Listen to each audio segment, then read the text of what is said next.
마태복음 15장 21절로 39절의 말씀입니다.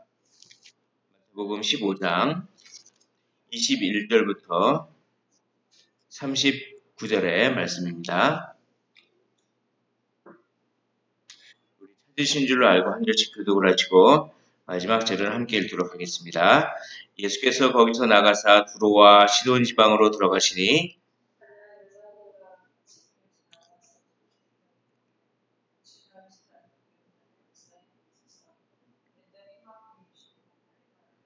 예수는 한 말씀도 대답하지 아니하시니 제자들이 와서 청하여 말하되 그 여자가 우리 뒤에서 소리를 지르오니 그를 보내소서.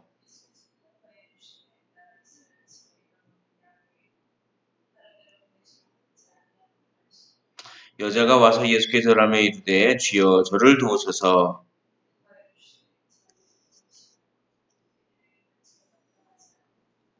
여자가 이르되 주여 올소이다마는 개들도 제 주인의 상에서 떨어지는 부스러기를 먹나이다 하니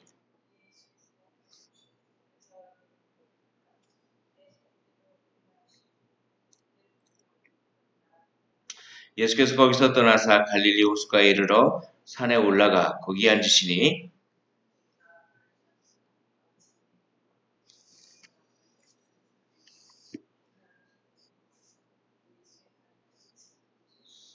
말 못하는 사람이 말하고 장애인이 온전하게 되고 다리 저는 사람이 걸으며 맹인이 보는 것을 무리가 보고 놀랍게 여겨 이스라엘의 하나님께 영광을 돌리니라.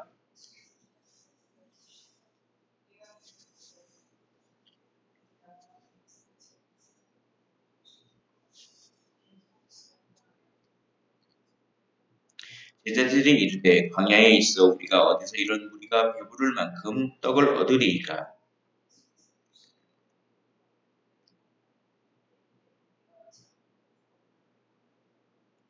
예수께서 무리에게 명하사 땅에 앉게 하시고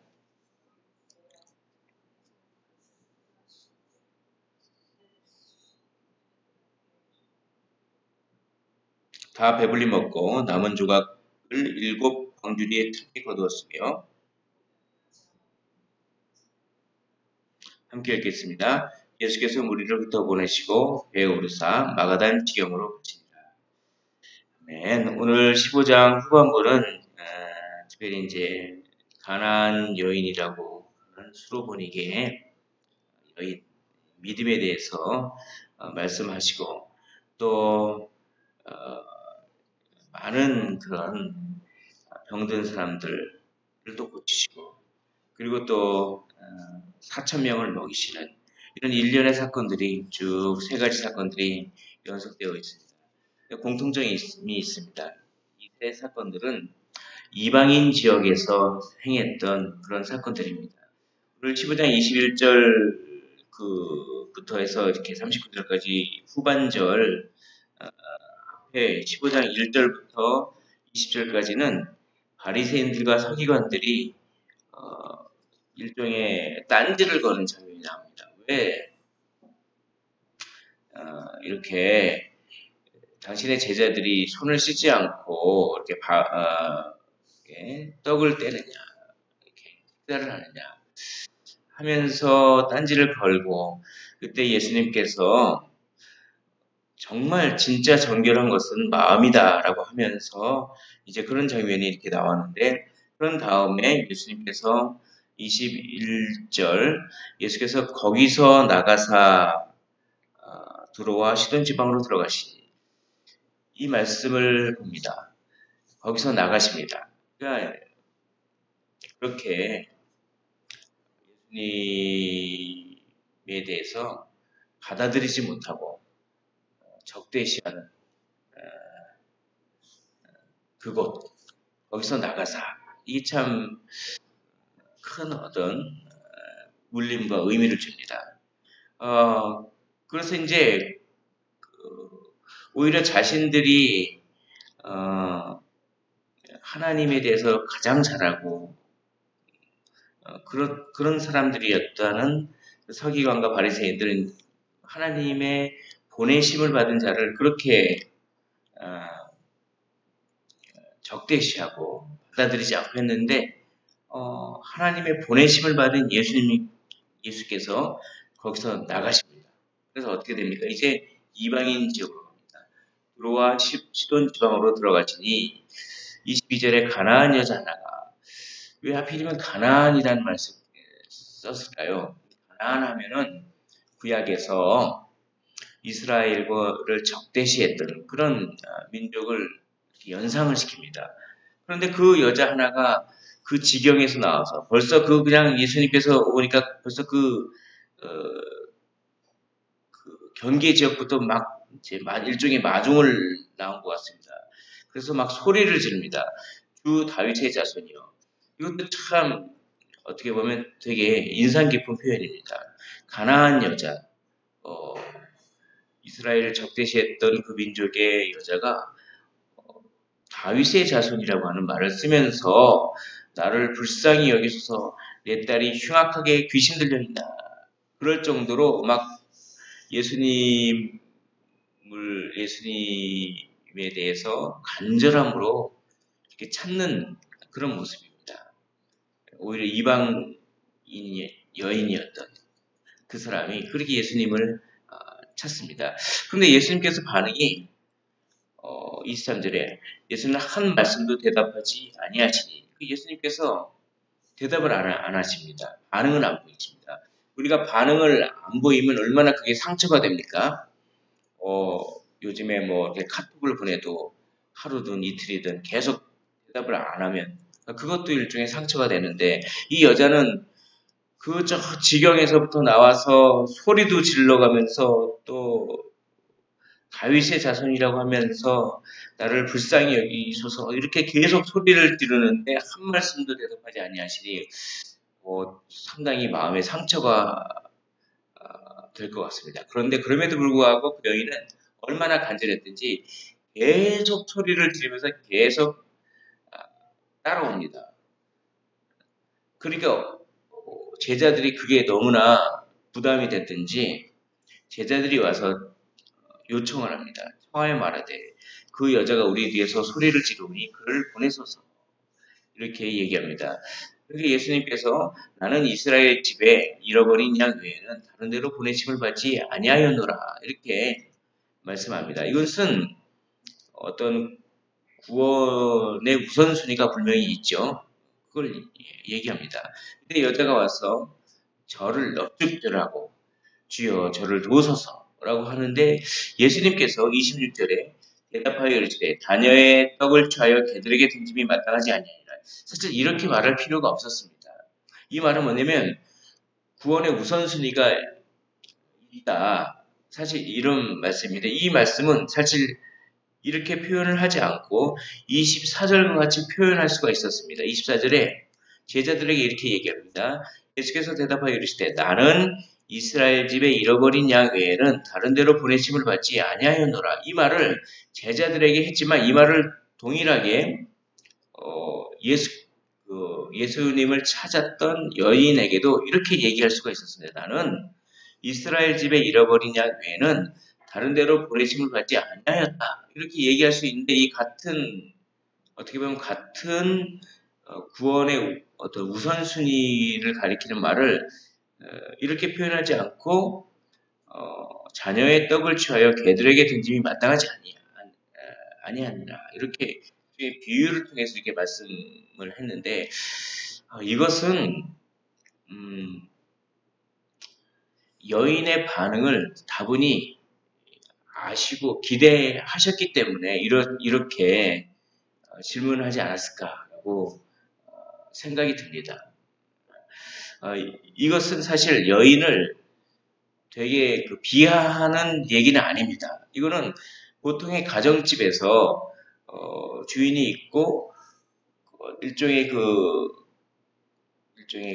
애완견 같이 일종의 기르는, 예를 들어서 같이 기르는 개가 있는데 자녀의 떡을 취해서 자기가 기르는 개들에게 먹으라고 던지는 것은 상식적이지 않지 않느냐. 이것은 어떻게 보면 지극히 그냥 상식적이고 일상적인 표현일 수가 있습니다. 그러나 이것은 예수님은 이방인이 여인을 비하하려고 하는 그런 의미로 이걸 하지 않았어요. 왜냐면은 개라고 하는 단어가 이 어떤 들깨라고 하는 그 어떤 뜻이 있는 그런 단어가 있는데 주로 이방인들을 비하할 때는 그런 단어를 썼는데 여기서 말하는 개는 그런 단어가 아니라 일종의 그 친숙한 일종의 애완용 개. 약간 단어가 틀린 걸로 이렇게 봐서 그렇게 비하할 그런 의도는 없었습니다. 그러나 이것은 듣는 사람이 상당히 해석하는 것에 따라서 상당히 기분이 나쁠 수가 있는 또한 얘기입니다. 그러니까 이것은 이렇게 표현한 것은 이스라엘 집에 잃어버린 양 외에는 다른 데로 부르심을 받지 아니하였노라 이렇게 직접적으로 표현하지 않고 이렇게 표현한 것은 다분히 여자의 반응을 기대하고 알고 계셨다. 이렇게 주석가들이 이렇게 해석을 합니다. 이 여자의 멋진 대답을 보십시오. 27절 여자가 이르되 주여 올소이다마는 개들도 제 주인의 상에서 떨어지는 부스러기를 먹나이다. 이것도 마찬가지입니다. 이것도 일상적인 삶의 모습입니다. 일상적인 삶의 모습에서 예수님께서 그런 비유를 통해서 되게 상식적인 비유를 통해서 했는데 그걸 맞받아쳐서 똑같이 일상적인 그런 걸로 이렇게 합니다. 맞습니다. 예수님. 일상적인 그런 상식적으로 따져봐도 예수님의 말이 맞는데 또 상식적으로 또 따져보면 그렇게 부스러기가 떨어질 때가 있지 않습니까? 그거를 개가 먹는 것을 주인이 그걸 뺏지는 않지 않습니까? 이거는 놀라운 이건 지혜입니다. 엄청난 지혜입니다. 일상적으로 이렇게 딱 이렇게 했던 걸 똑같이 일상적인 비유를 이렇게 받아쳐서 그렇게 하는 것. 그러면서 굉장히 논리적인 얘기입니다. 물론 구원의 우선순위가 있지만 저에게도 구원을 받을 수 있는 기회 자체가 없는 것은 아닙니다. 이게 아주 논리적이에요. 아주 설득력 있는 얘기입니다. 그러니 예수님께서 너무나 흡족하고 너무나 기뻐하셨던 것 같습니다. 그게 28절 이에 예수께서 대답하여 이르시되 여자여 내 믿음이 크도다. 내 믿음이 크다라고 하는 이 표현은 마태복음에서 이 여인만 듣습니다. 얼마나 대단한 칭찬인지 모르겠습니다. 그렇게 예수님을 따라다녔던 그 제자들에게는 너희 믿음이 왜 이렇게 작냐?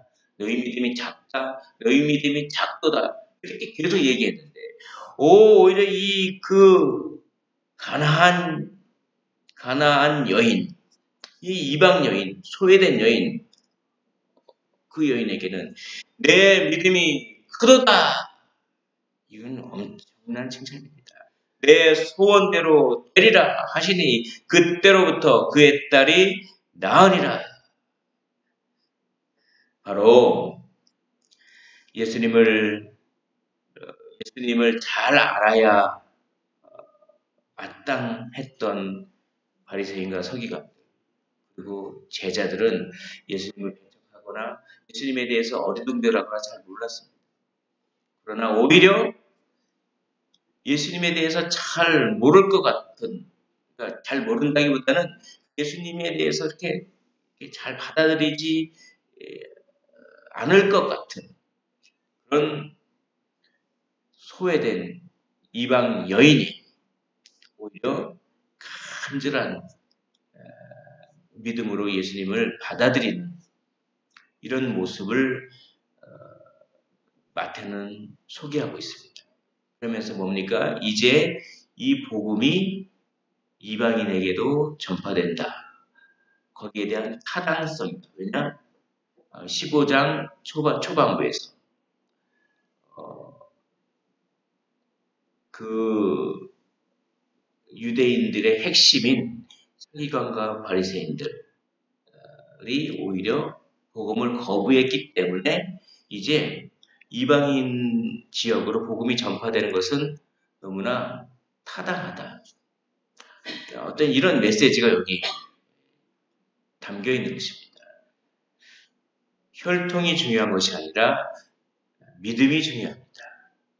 어떤 형식이 중요한 것이 아니라 겉모습, 겉보기의 어떤 자격, 그것이 중요한 것이 아니라 진실한 믿음이 중요한 것입니다.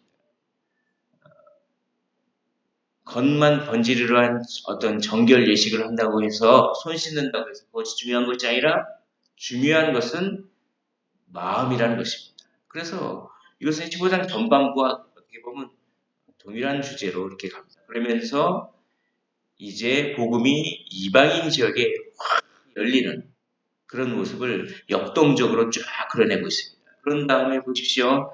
그런 다음에 30절에 큰 무리가 이방인들도 이게 이방인 지역이거든. 이방인 지역의 큰 무리들도 예수님의 은혜를 받기 위해서 다리 저는 사람과 장애인과 맹인과 말 못하는 사람과 기타 여럿을 데리고 와서 예수의 발 아래 탁 안침에 예수님이 고쳐주시고 뭐 그런 얘기를 이렇게 쫙 이렇게 합니다. 이방인 지역에 이 치유의 역사, 회복의 역사가 쫙 일어나는 거죠. 그런 다음에 32절에 예수께서 제자들을 불러 이르시되 내가 무리를 불쌍히 여기노라 그들이 나와 함께 있은지 이미 사흘임에 먹을 것이 없도다. 아니 이 이방인들이 얼마나 이 말씀을 사모했든지 얼마나 예수님의 그 사역하는 것에 이렇게 감화감동하고 사모했던지 사흘씩이나 막 따라다녔습니다. 그들이 먹을 것이 없도다. 그러니까 막 이게 먹을 것도 제대로 못 먹고 그러면서도 막 예수님을 사모해서 이렇게 따라다녔습니다. 그래서 도저히 굶겨 보내지 못하겠다. 그들이 너무나 불쌍하다 하면서 기적을 베풀기 전에 제자들이 이르되 광야에 있어 우리가 어디서 이런 우리가 배부를 만큼 떡을 얻으리까. 이 말은 오병이어 사건과 동일한 얘기인데 제자들은 그 오병이어 사건의 기적을 봤으면서도 똑같이 이런 우리가 어디서 배부를 만큼 떡을 얻으니까 하는 어떤 이것이 영적인 어떤 부담감 이런 것들을 참 상징하는 것 같습니다. 34절 예수께서 이르시되 너희에게 떡이 몇 개나 있느냐 7개와 작은 생선 2어마리가 있나이다 라고 해서 똑같이 그 유대인 지역에서 행했던 그런 것들처럼 똑같이 이방인 지역에서도 똑같이 하는 그래서 복음이 이방인 지역에 다 열리는 그런 모습입니다.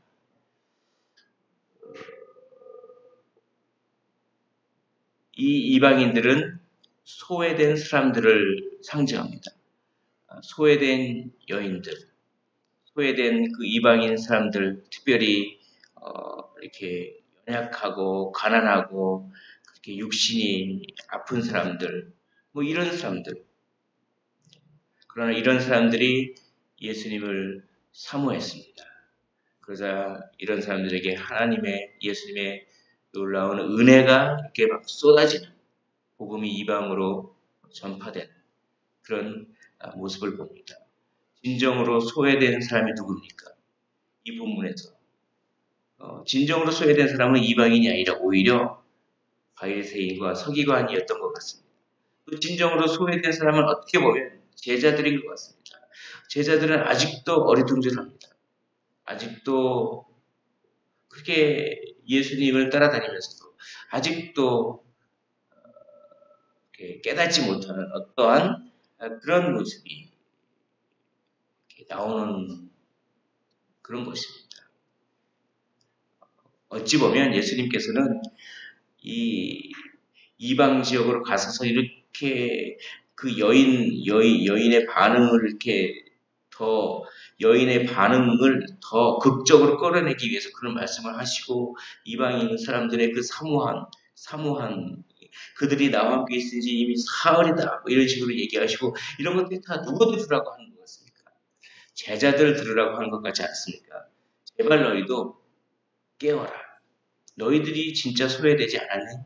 너희들이 나와 물리적으로는 가장 가까운 거리에 있지만 영적으로는 오히려 이 사람들보다 더 멀리 떨어져 있는 것은 아니니? 이렇게 꼭 이야기하는 것 같습니다. 이것은 우리에게 적용할 수가 있습니다. 우리가 나름대로 신앙생활을 하고 나름대로 제자라고 생각할 수 있지만 어찌 보면 하나님과의 관계가 멀어질 수도 있는 그런 가능성이 있음을 우리가 늘 생각하면서 늘 간절하고 사모하는 마음을 늘 유지를 해야 하고 늘 주님께 나와야 하는 것입니다. 진정으로 소외되는 것은 어떤 겉모습, 어떤 교회에서 무슨 직함이 있고 어떤 그런 것이 아니라 내가 얼마나 자주 그리고 간절하게 주님을 찾는가 여기에 달려 있음을 오늘 본문은 우리에게 이야기해 준다고 저는 생각합니다. 말씀을 맺도록 하겠습니다. 오늘 가나안 여인처럼 간절하게 그리고 너무나도 겸손하게 그리고 지혜롭게 그리고 오늘 무리들처럼 예수님을 그렇게 따라다니면서 사모하게 그렇게 해달라고 기도하시고 오늘 예배 가운데 그런 사모함으로 나아갈 때 하나님의 크신 은혜를 경험하게 해달라고 기도하는 시간이 되기를 원합니다. 기도하겠습니다. 하나님 아버지